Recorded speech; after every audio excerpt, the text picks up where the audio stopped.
Hey guys, Ep4 here with episode number 4 of our Roma career mode on FIFA 18. Kicking this episode off is an away game against Torino. Now, I actually had to re-record this game because I thought I was recording, but I was not. And I won that first game 3-0, a hat-trick for Under. So hopefully we can put on a similar performance from that game in this one. And the hat-trick will actually count. That'd be perfect. So, for first couple chances actually did come from Torino. They're actually they've got a really good striker in Kramaric, who they signed from Hoffenheim. So he's a pretty good signing as well. Poor clearance, well, a failed clearance there, and a poor clearance actually goes to Kolarov. Heads it up to El Shaarawy. He's got the 5-star skills to pay the bills. Steady plays it into Strootman. Strootman uses his strength against Falke. Over to Florenzi, who goes for a shot, and a really nice shot. But former PSG keeper Sirigu saves it. El Shaarawy looks to whip it back in. Nice little flick over the head to get away from the man.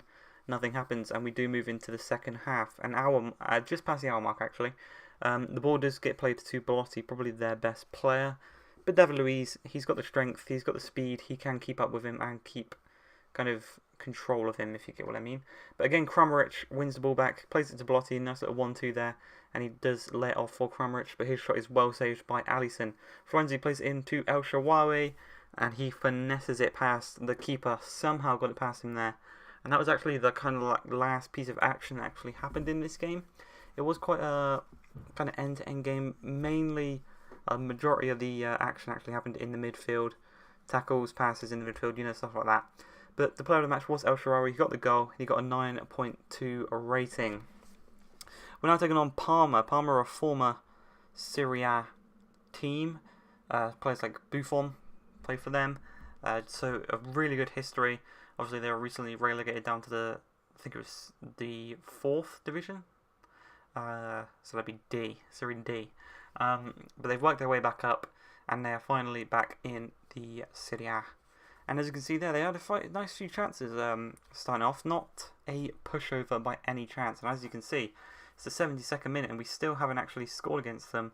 So they are doing very well. We are playing a rotation side, but even then they are doing really well. Schick probably should have scored there. He still hasn't scored this season.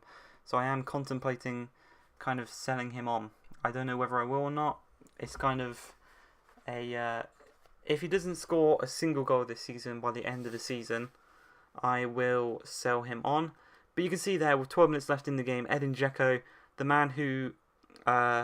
as you saw in the previous episode, is getting replaced by Mario Balotelli in the January transfer window. He scores, he gets an 8.7 rating because of that goal.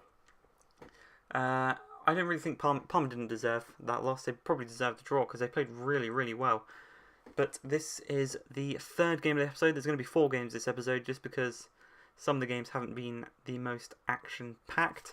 This one against Bologna, the ball was played into Kreja, off to Pulgar, out to Palacio, back in the middle. Really nice ball. If only David Luiz wasn't there, that probably would have been a goal for them. Kluivert tries to get away from his man. He's tight up against him, and it is cleared only as far as De Rossi. Plays it into Strootman, through to Kluivert. He got away from his man because he actually was still getting up from the tackle. Just shows the speed that Kluivert has. Now Cristiante out to Under. He's going to cut back inside. He's got a 4-star weak foot, so he can whip it with any foot. And Tanucci gets to it, and there is another goal. Who scored that one? Was it Cristiante or Pellegrini? I think that's Cristiante that scored that one. And as you can see there, Antonucci, the winger, the left winger, is actually playing in this game. I think that's his first game this whole season. Player of the match for this match was Alexander Kolarov. He got an 8.5. And as we'll see in this next clip, not only did he get player of the match, he also got the player of the month award for the whole Serie A. So he did really, really well in this month. He's probably been one of the better players in this team. He's got assists, he's got a goal, I think he's got one. But he's got quite a few assists from the corners. So he is very, very good this season. The final game in this episode is going to be against Fiorentina, and Edin Dzeko there with a nice little chance. Doug Dragowski, I think it is pronounced. He clears it only as far as Edin Dzeko. He actually picks it up as well from the attempted clearance from the centre-back. Now Kluivert whips it in.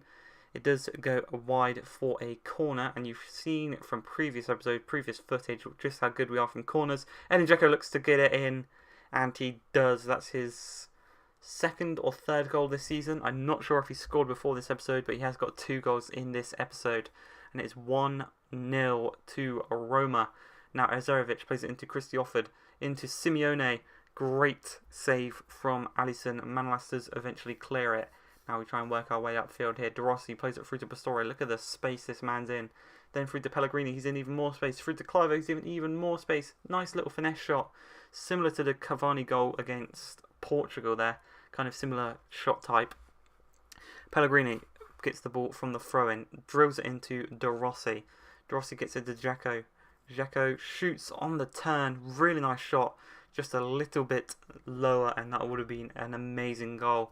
Probably a contender for goal of the season. Then Under's played through, probably the player of the season here.